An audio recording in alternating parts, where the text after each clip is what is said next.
تشریف جسے دم حبیب خدا بدل دل کی فضا معجزہ حضرات محترم میں بڑے ہی ادب و احترام کے ساتھ درخواست کرتا ہوں ان تمامی حضرات سے جو روڈ پر کھڑے ہیں پنڈال کے باہر، بڑے ہی ادب و احترام کے ساتھ درخواست کرتا ہوں، بہت ساری جگہیں خالی ہیں، آجا حضرات اپنی اپنی جگہ لے کر بیٹھے ہیں، جو چھوٹے بچے ہیں پیچھے چلے جائیں، اپنے بڑوں کے لیے کرسیاں خالی کر دیں، بیٹھ جا۔ ہے کیا محبت کا تقاضا کہ ہٹ کر بیٹھیے، ہے کیا محبت کا تقاضا کہ ہٹ کر بیٹھیے، آئیے سرکار کی محفل میں ڈٹ کر بیٹھیے، ہے اگر سچی محبت سرور کونین سے تو ہو گیا جلسہ شروع، اب تو سمٹ کر بیٹھیے۔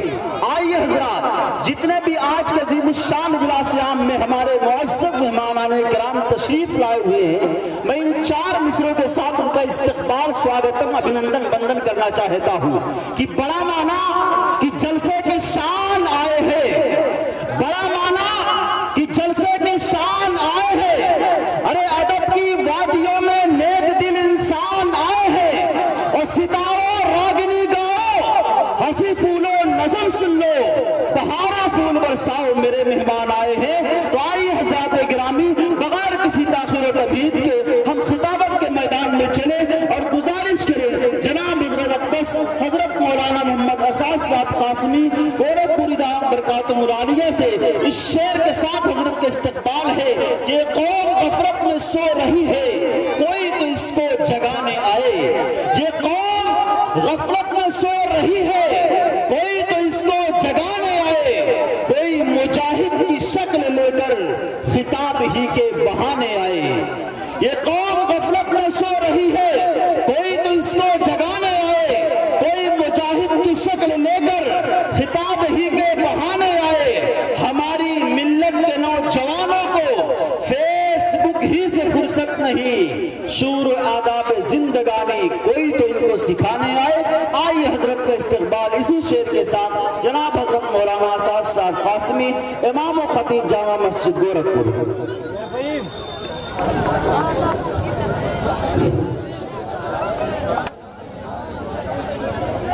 السلام علیکم ورحمۃ اللہ وبرکاتہ۔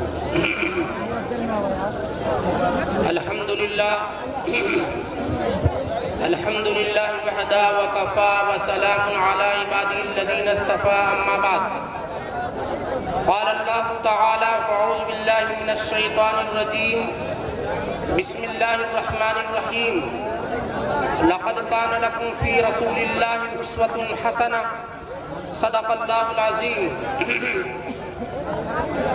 کچھ کفر نے فتنے پھیلائے، کچھ کفر نے فتنے پھیلائے، کچھ ظلم نے شعلے بھاگائے، سینوں میں عداوت جاگ اٹھی، انسان سے انسان ٹکرائے، پامال کیا، برباد کیا کمزور کو طاقت والوں نے، جب ظلم و ستم حد سے گزرے تشریف محمد لے آئے صلی اللہ علیہ وسلم۔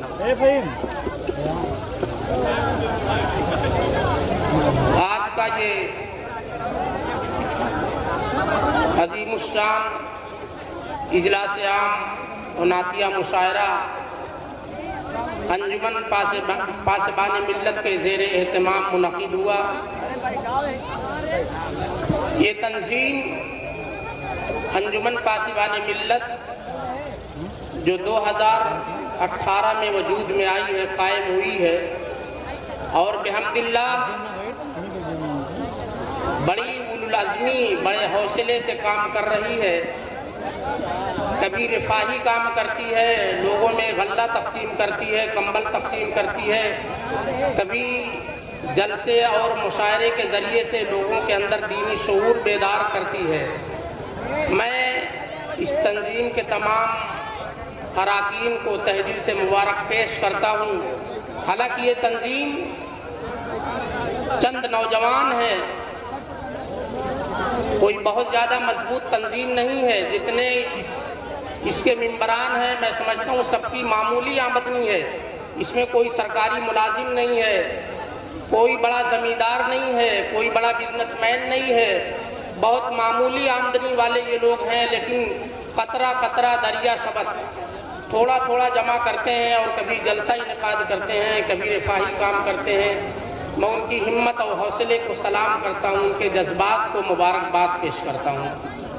حضرات، آج سے 1450 سال پہلے جناب رسول اللہ صلی اللہ علیہ وسلم کے دنیا میں تشریف لانے سے پہلے دنیا کی کیا صورتحال تھی، میں آپ کو تاریخ کی ہلکی سی جھلک دکھلانا چاہتا ہوں تاکہ آپ کو یہ معلوم ہو جائے کہ رسول پاک صلی اللہ علیہ وسلم کے دنیا میں تشریف لانے سے پہلے انسان انسانیت کا چولا اتار کر حیوان بن چکا تھا، جانوروں سے بدتر انہوں نے اپنی زندگی بنا رکھی تھی، درندگی کی انتہا ہو گئی تھی۔ اس درندگی کا یہ عالم تھا کہ جو چاہتا جہاں چاہتا جس کا خون بہا دیتا، قتل و غارت گری کے بازار کو گرم کر دیتا، مرنے والا یہ وصیت کر کے مرتا کہ میرے مرنے کے بعد جب تک تم انتقام نہیں لوگے تب تک میری روح پیاسی رہے گی، میں قبر میں پیاسا رہوں گا۔ معمولی بات پر جنگیں ہو جاتی تھیں اور 50 سال تک جنگیں چلتی رہتی تھی۔ وجہ بہت معمولی ہوتی تھی۔ کیا وجہ ہوتی تھی؟ کبھی تو یہ وجہ ہوتی تھی کہ ایک قبیلے کا اونٹ دوسرے کے کھیت میں چلا گیا، ایک قبیلے کا اونٹ دوسرے کے باغ میں چلا گیا، ایک قبیلے کا اونٹ دوسرے قبیلے کے ببول کے کانٹے چبا لیا، بس جنگ شروع ہو گئی۔ اس نے اپنے قبیلے کو بلایا، اس نے اپنے قبیلے کو بلایا، اور 50 سال تک جنگیں چلتی رہتی تھی۔ آپ اندازہ لگائیں کہ جو جنگ 50 سال تک چلتی رہی ہو کتنے اس میں خون بہتے رہے ہوں گے۔ کوئی ضابطہ نہیں تھا، کوئی دستور نہیں تھا، بالکل جنگل راج تھا۔ جس طرح جنگل میں شیر کا راج ہوتا ہے، شیر جس بکری کو چاہے شکار کر لے، شیر جس ہرن کو چاہے، جس نیلگاہ کو چاہے اپنے جبڑوں میں دبوچ لے، اس کے خلاف کوئی آواز اٹھانے والا نہیں، کیونکہ وہ جنگل کا شیر ہے۔ اس کو خون پینے کا حق ہے، خون بہانے کا حق ہے، خون میں نہلانے کا حق ہے۔ یہی صورتحال 5ویں اور 6ویں صدی عیسوی میں پوری دنیا کی تھی کہ ہر طاقتور قبیلہ کمزور کی گردن دباتا، ہر طاقتور قبیلہ کمزور قبیلے کی بستی کو جلا دیتا، ان کے بوڑھوں کو خاک و خون میں تڑپا دیتا، ان کی عورتوں کی عزتوں کو لوٹ لیتا۔ ایسے میں جب زمین کراہنے لگی، در و دیوار سے رونے کی آواز آنے لگی، تب اللہ تبارک و تعالیٰ نے اپنے آخری پیغمبر جناب محمد رسول اللہ صلی اللہ علیہ وسلم کو اپنی آخری کتاب قرآن حکیم دے کر دنیا میں بھیجا۔ یہ تو وہ حالات تھے جو غیروں کے ساتھ کرتے تھے، اور اپنوں کے ساتھ کیا معاملہ تھا تاریخ بتلاتی ہے، قرآن بتلاتا ہے۔ کسی باپ کے وہاں جب بیٹی پیدا ہو جاتی، ظل وجہہ مسودا وہو کظیم، اس کا چہرہ سیاہ پڑ جاتا، اس کا چہرہ کالا پڑ جاتا، وہ گھر کو چھوڑ کر بھاگ جاتا، ہفتوں اور مہینوں گھر نہیں آتا، اور جب مہینوں کے بعد گھر آتا تو اتنے غصے میں رہتا، تاک میں لگا رہتا کہ کم موقع ملے میں اپنے بچی کا گلا دبا دوں۔ ایسے میں جبکہ عرب کے لوگ بچیوں کو زندہ دفن کر دیا کرتے تھے، رسول پاک صلی اللہ علیہ وسلم کے دربار میں ایک شخص آیا اور اس نے کہا کہ اے کملی والے، مجھ سے بہت بڑا گناہ ہو گیا ہے، آسمان سے بھی بڑا گناہ ہو گیا ہے، زمین سے بڑا بھی گناہ ہو گیا ہے۔ حضور نے فرمایا کیا گناہ کر لیا؟ کیا تم نے شراب پی لیا؟ کیا تم نے زنا کر لیا؟ اس آدمی نے کہا نہیں، زنا سے بھی بڑا گناہ کر لیا ہے، شراب پینے سے بھی بڑا گناہ کر لیا ہے۔ حضور نے فرمایا بول کون سا گناہ کر لیا ہے؟ اس آدمی نے کہا کہ کملی والے، مجھے بتاتے ہوئے شرم آتی ہے، میں عرب کا رہنے والا ہوں، میرے یہاں کوئی اولاد نہیں تھی، بہت دنوں کے بعد ایک بچی پیدا ہوئی۔ ابو جہل جو مکے کا سردار تھا، اس نے کہا کہ اپنی بچی کو زندہ دفن کر دو، لیکن میرے دل میں بچی کی محبت تھی، میں نے بچی کو چھپا دیا، بچی کو بچی کے ماموں کے وہاں پہنچا دیا۔ جب بچی 3 یا 4 سال کی ہو گئی، میں اس کو اپنے گھر لے آیا۔ وہ چھوٹی سی 3-4 سال کی بچی میرے گھر میں رہتی تھی، मुझे बड़ा अच्छा लगता था। मैं शाम के वक्त काम से फारिग होकर आता, वो बच्ची मेरे सीने से चिमट जाती थी, मेरे दिन भर की थकावट दूर हो जाती थी। एक दिन मैं बाजार जा रहा था, अबू जहल ने मुझे पकड़ लिया और कहा, तू कुरैशियों की नाक कटवाना चाहता है, तू कुरैशियों का मुंह काला करवाना चाहता है, तू घर में बच्ची पाल रहा है, खबरदार उस बच्ची को फौरन जिंदा दफन कर दे। मैं घर आया और अपनी बीवी से कहा कि बच्ची को अच्छे अच्छे कपड़े पहना दो, इसको नहला धुला दो, इसको इसके मामू के घर ले जाना चाहता हूँ। मेरी बीवी ने बच्ची को नहला धुला दिया, अच्छे अच्छे कपड़े पहना दिया। मेरी बच्ची बड़ी खुशी से मेरे कंधे पर सवार हो गई। मैंने हाथ में वो कुदाल ले ली जिससे उसकी कब्र खोदनी थी।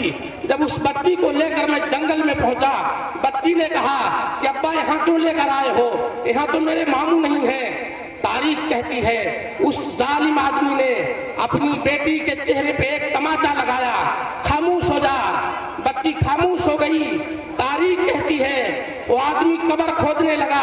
वो मासूम बच्ची अपने नन्हे हाथों से अपने बाप का हाथ बटाती, कभी बाप के कपड़े को झाड़ती, कभी बाप की दाढ़ी को झाड़ती, कभी उस गड्ढे से मिट्टी निकालती। जब गड्ढा तैयार हो गया और उस आदमी ने अपनी बेटी को गड्ढे में धकेलने चाहा, तो बेटी ने रोकर कहा कि अब्बा जान, अगर तुम्हें यही करना था तो मुझे घर पे बता देते, मैं अपने अम्मी से आखिरी सलाम कर लेती। वो आदमी ये दास्तान सुना रहा है, रसूल पाक दास्तान सुन रहे हैं। आका अलैहिस्सलाम ने फरमाया कि ऐ जालिम, जब तेरी बेटी ने कहा था मुझे छोड़ दे, मैं अपनी अम्मी से आखिरी सलाम कर लूं, तो क्या तुझे तरस नहीं आया? उस आदमी ने कहा मुझे तरस नहीं आया, मेरा दिल पत्थर हो गया था। मैंने उस बच्ची को जबरदस्ती गड्ढे में धकेला।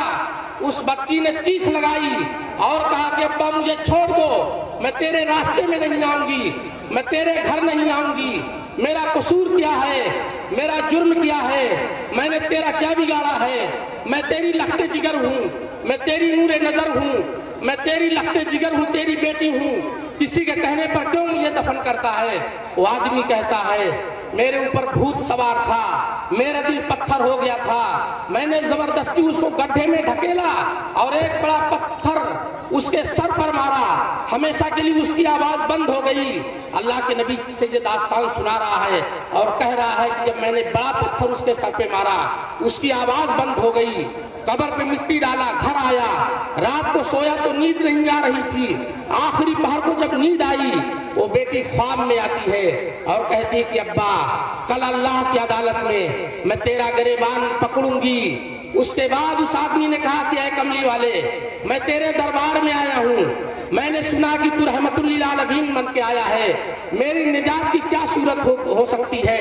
अल्लाह के रसूल सल्लल्लाहु अलैहि वसल्लम ने फरमाया कि अगर आज इस मजलिस में सच्चे दिल से मोहम्मद का कलमा पढ़ ले तो अल्लाह ताला इस आसमान जैसे बड़े गुनाह पर पर्दा डाल देगा। उस मौके पे आका अलैहिस्सलाम ने जो बात इरशाद फरमाई है, वो बात मैं आपको सुनाना चाहता हूँ। आका अलैहिस्सलाम ने इरशाद फरमाया और क़यामत तक के मुसलमानों के लिए इरशाद फरमाया। मुसलमानों कान खोल करके सुनो, अल्लाह के नबी सल्लल्लाहु अलैहि वसल्लम ने फरमाया, जो शख्स 2 बच्चियों की परवरिश करके, पाल पोस के, बड़ी करके उसका निकाह कर देगा, मैं मोहम्मद उसकी जन्नत की जमानत लेता हूँ। आका अलैहिस्सलाम ने इरशाद फरमाया, ऐ मेरी माँ और बहनों, अगर आज तुम्हारी जिंदगी सलामत है, अगर आज तुम्हें कत्ल नहीं किया जाता, आज तुम्हें जिंदा दफन नहीं किया जाता, आज तेरे हमल को ज़ाय नहीं किया जाता, तो इस वजह से नहीं कि हुकूमत का हमें डर सताता है, इस वजह से नहीं कि समाज के ताकतवर लोग हमें रोक रहे हैं, बल्कि हमें आखिरत का खौफ सताता है, अल्लाह की उस अदालत का डर सताता है, जिस दिन अल्लाह ताला उन बच्चियों से पूछेगा, वइदल मौऊदतु सुइलत बिअय्यि ज़ंबिन कुतिलत।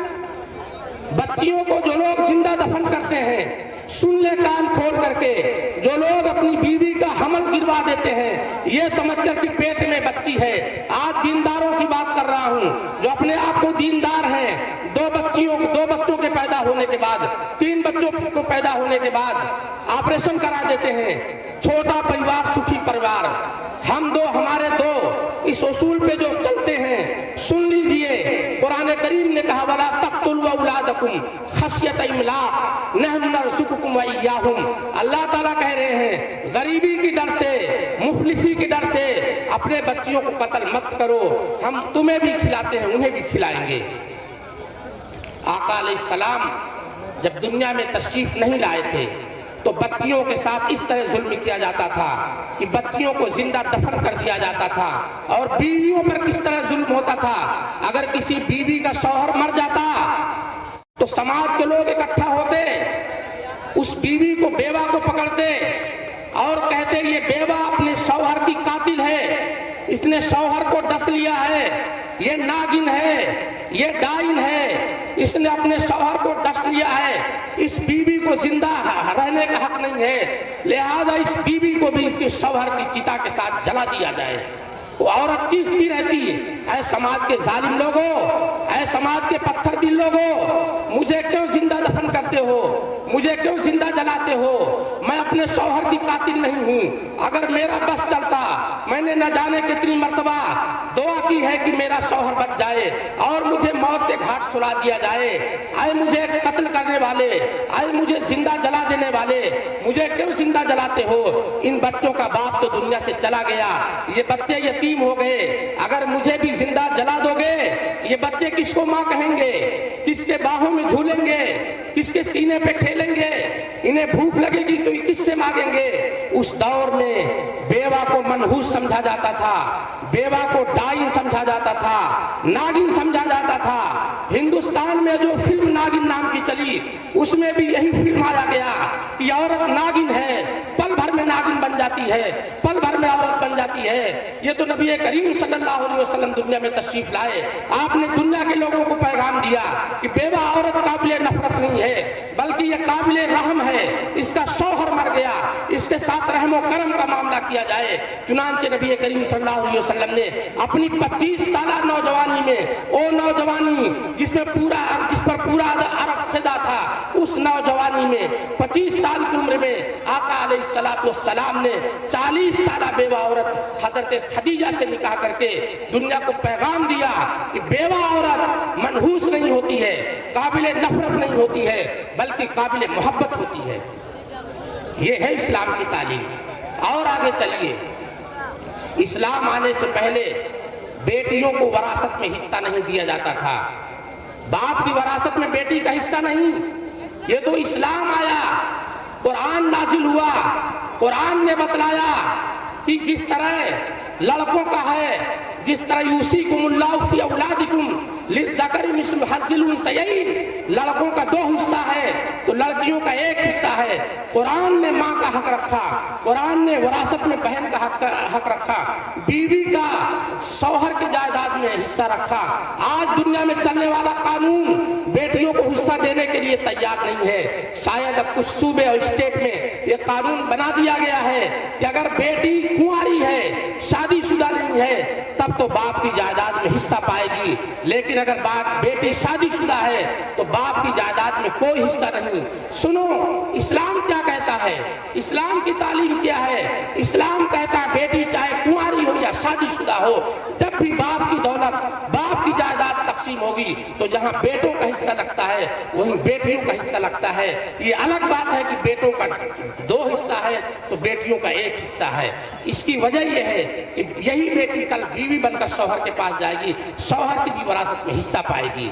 लेकिन आज मुस्लिम समाज की बात कर रहा हूँ, इस मुसलमान समाज की बात कर रहा हूँ, वो लोग जो अपने आप को दीनदार कहते हैं, जो अपने आप को हाफिज आलिम मुफ्ती कहते हैं, बाप की जायदाद तकसीम करते हैं, बहनों को महरूम कर देते हैं, कहते हैं कि हमने तुम्हारी शादी में खर्च कर दिया, अब क्या चाहती हो। और बहनें शर्मा हुजूरी में कह नहीं पाती, भाई जायदाद में हिस्सा नहीं देना चाहता। गौर कीजिए, कोई दूसरा नहीं, हम और आप भाई बनकर अपनी बहनों की जायदाद को हड़प करते हैं। कल यही बहन अल्लाह की अदालत में गरेबान पकड़ कर लाएगी और कहेगी कि ऐ मौला, दुनिया में मेरे पास घर नहीं था, मैं फुटपाथ पे जिंदगी गुजारती थी, मेरा शौहर बीमार हुआ, मैं उस जायदाद से इलाज करा सकती थी, मैं बीमार हुई, उस जायदाद से इलाज करा सकती थी, लेकिन यही मेरा भाई मेरे बाप की जायदाद में हिस्सा देने के लिए तैयार नहीं। اور آگے بڑھیے، اسلام کی ایک ایک تعلیم کو دیکھیے، اسلام کے ایک ایک اصول کو پڑھیے۔ اسلام کہتا ہے اے ماں باپ، اللہ تعالیٰ نے تجھے جو اولاد دیا ہے، اولاد یہ بہت بڑی نعمت ہے، اس کی قدر کر لے۔ اے ماں، جو آج تو صاحب اولاد ہوئی ہے، پوچھ سینکڑوں حافظ و عالموں سے جن کے پاس اولاد نہیں ہے وہ کتنا پریشان ہے۔ کوئی کسی ڈاکٹر کے پاس جاتا ہے اور کہتا ڈاکٹر صاحب کوئی ایسی دوا دے دیجئے کہ مجھے اللہ تعالیٰ اولاد دے دے۔ کوئی عامل اور بابا کے پاس جاتا ہے، کہتا کوئی تعویذ اور گنڈا بنا دے مجھے اولاد ہو جائے۔ اے ماں، تو کتنی خوش نصیب ہے کہ اللہ نے تجھے اولاد دیا ہے۔ آج تیرے آنگن میں جو یہ پھول کھلا ہے، جو یہ کلی چٹکی ہے، آج سے تو ماں ہو گئی ہے، آج سے تیرے پیروں کے نیچے جنت ہے۔ جیسا کہ نبی کریم صلی اللہ علیہ وسلم نے فرمایا الجنت تحت اقدام الامہات، ماں کے پیروں کے نیچے جنت ہے۔ میرے بھائی، میں آپ کو اسلام کی تعلیم بتلانا چاہتا ہوں۔ اسلام آیا، اسلام نے بیٹیوں کو عزت دی، اسلام نے بیوہ کو عزت دی، اسلام نے ان بچوں کو جو زندہ دفن کر دیا جاتا، جو حمل گروا کر کے یا دفن کر دیا جاتا تھا، انہیں عزت بخشی۔ اور اسلام کی تعلیمات اگر آپ پڑھتے جائیں گے تو آپ کو یہ اندازہ ہوگا، اسلام آیا، ساری دنیا کو امن و سکون بخشا۔ اللہ تعالی ہم سب کو کہنے سننے سے زیادہ عمل کی توفیق نصیب فرمائے، آمین۔ وآخر دعوانا الحمدللہ۔